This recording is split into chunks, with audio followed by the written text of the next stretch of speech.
So we're going to flag off in just a few seconds once we are ready. 2, 1. Tumebakisha dakika ngapi? Every Kenyan, wherever we are, we must know that for us to have a planet where we can live, where our children are going to live, where the future generations are going to inherit, we must ensure that matters environment are looked after, and our portion is to make sure that we plant trees everywhere, in our homes, in our villages, in our towns, in our cities, and everywhere else. PS Kiptoo ametupatia kielelezo mzuri, na vile alianzisha hii mpango miaka 7 iliyopita.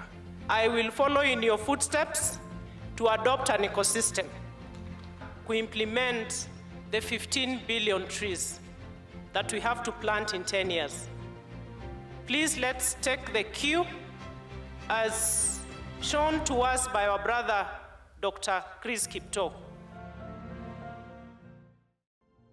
We have a target of planting 15 billion trees in this country in the next 10 years. And the Kaptagat Forest is really contributing toward that.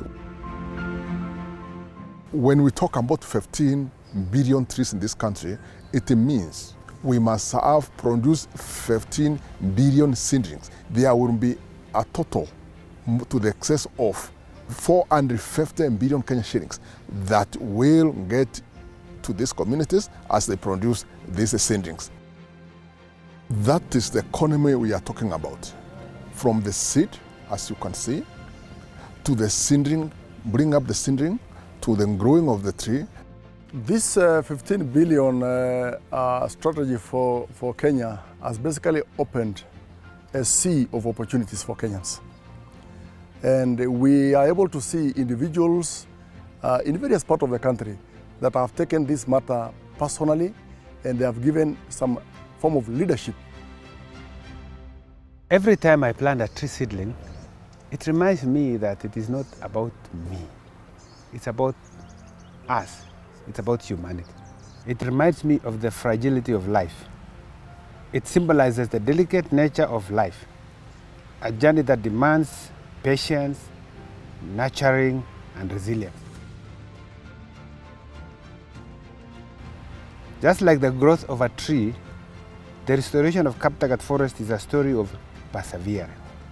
It took 7 years to reach this point, and it will take many more years to witness our dream come true. The comeback of wildlife, rivers flowing again, and communities reaping big from the forest. My name is Dr. Kiptoo, the Principal Secretary at the National Treasury. Beyond that, and more important, is the fact that I'm the patron of the Kaptagat Integrated Forest Conservation Program. I've done this in my capacity as a member of the community of Kaptagat and the people who have made me their patron. I was born in a village called Kapkoi, which is in Mutei location, Keyo North constituency, Elgeyo Marakwet County. I went to Kapkoi Primary School from class 1 to class 7.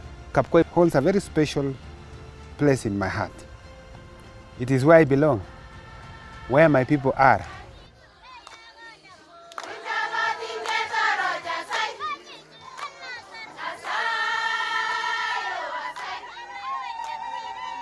I was lucky to witness the untouched beauty of Kaptagat Forest when I was a young man. It was our lifeline. Sadly, I also witnessed the heartbreaking degradation. The forest vanished, piece by piece, tree by tree. It dwindled.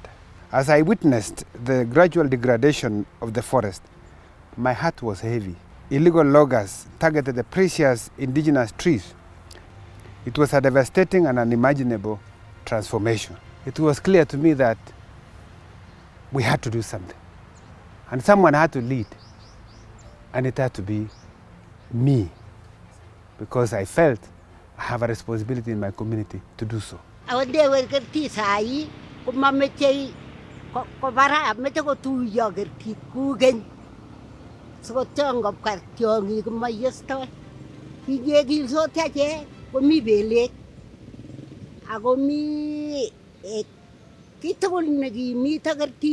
used to see the forest full of life, and we enjoyed being in that forest because we would see both flora and fauna that was rich. I would see dik-dik, the gazelles, the antelopes. I would pick fruits. We used to call them momonik, very sweet fruits, or what we call mbonik, which is nice fruits to pick. These days, you cannot get that. Where has it gone? This is an ecosystem that for over the years had gone a lot of degradation as a result of overgrazing, poaching of trees within the ecosystem.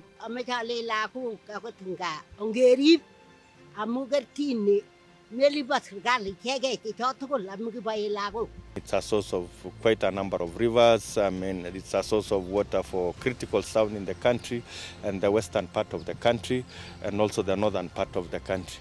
I felt a deep calling, but resources were limited. To restore the forest, I needed money and the goodwill of the community.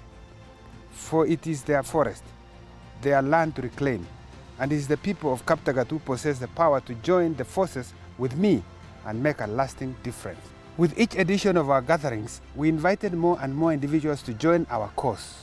From the first to the sixth edition, we saw an outpouring of support. During the first Kaptagat Tree Planting edition in June 2017, we started small with a group of friends and community members who shared the same vision. Some brought seedlings, others volunteered their time or donated money. We were able to plant 50 hectares in the Bombo catchment area in Sabor Forest Block.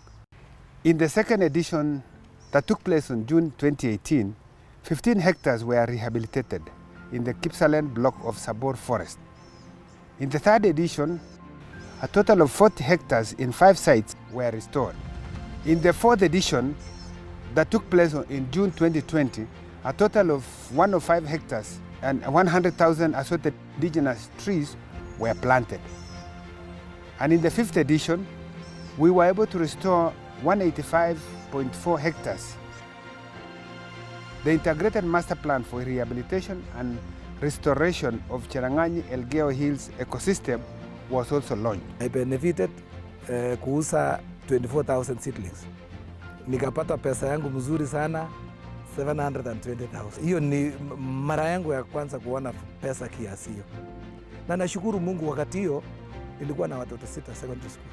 Second year sasa 2020 nikakuwa na 83,000. Wengi walifaidika, walinufaika na hiyo ununuzi wa miti. Kaptagat Forest is a forest where we are having a very good management approach in which we are involving the community.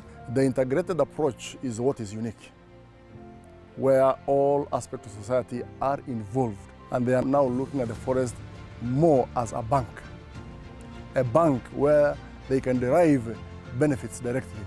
And in fact, I could actually say our forests are basically an ATM. In 2022, watu wa WWF Kenya walitununulia miche 12,000. Tukapata pesa 360,000. And then in 2023, tuliwahi kununuliwa miti 17,000. Tukapata 510,000. So if we manage our forest resources, we will have direct income that we don't realize now. Sweden and Finland get 60% of their GDP from forestry. In July 2022, 300,000 assorted indigenous tree seedlings at a cost of 9 million in the 5 forest stations were planted. And fencing was also done in the adopted site of 50.8 hectares by Dr. Eliud Kipchoge. 40,000 avocado tree seedlings were also distributed to the community. With time, the community has come to support, and they have taken this even in their own farmlands. And when we distributed avocados in 2017, many went and planted. And of course, apart from that income to the farmer, this is also contributing to more carbon sinks around that region. Nimeanza kuchuna hii avocado nimeanza kuuza. So kama mimi sasa nitaweza sasa kujinunulia avocado. Which is why we start talking about the need to reduce the stock of livestock that goes to the forest, the need to upgrade the quality of those animals, and then you use the waste that comes from that livestock to generate biogas.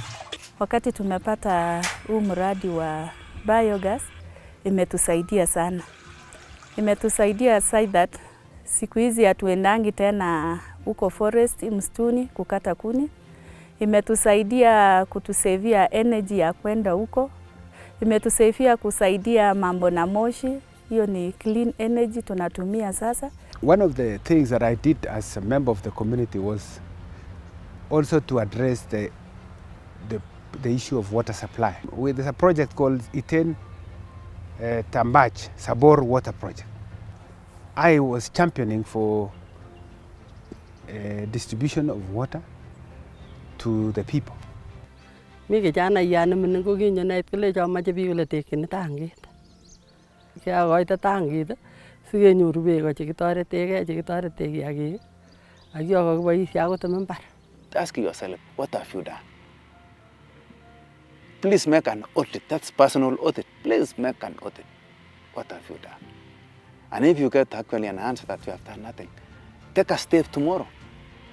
Don't wait.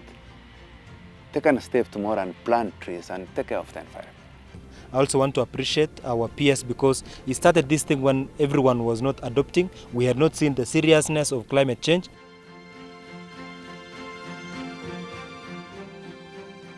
The 7th edition is special to me.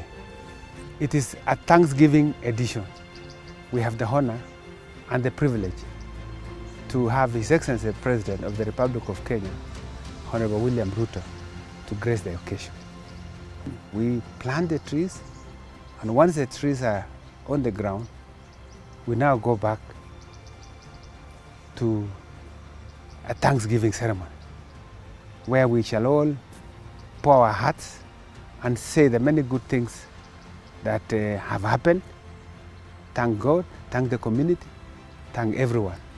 And to also renew our commitment for further restoration, because we still have a long way to go.